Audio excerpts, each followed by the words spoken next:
ഒരാള് വലിയ വാഹനത്തിൽ അങ്ങ് പോയി. എത്ര ആജിയാക്കന്മാർ ഇവിടെ വലിയ വലിയ കാറിൽ പോകുന്നു, ആർക്കും പ്രശ്നമില്ല.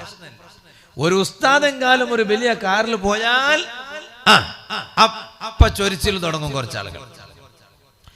എത്ര ആളുകൾ വലിയ വലിയ വീടുണ്ടാക്കുന്നു, ആർക്കൊരു പ്രശ്നമില്ല. ഒരു മൊയ്ലാരെങ്കാലം വീടുണ്ടാക്കി കുറച്ച് സൗകര്യമുള്ളതായാൽ അപ്പ തുടങ്ങി ചൊരിച്ചിൽ പലർക്കും.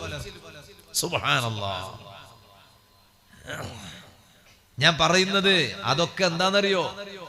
ശരിയായ ഈമാൻ ഇല്ലാത്തത് കൊണ്ട് സംഭവിക്കുകയാണ്.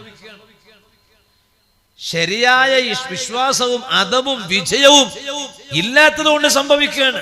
ഏറ്റവും പ്രധാനം അദബല്ലേ ജനങ്ങളെ, അതിന്റെ അപ്പുറം വേറെ എന്താ ഉള്ളത്? അദബാണ്. അദബുള്ളവൻ വിജയിച്ചു. ഒന്നാമതായി വേണ്ടതും അത് തന്നെയല്ലേ.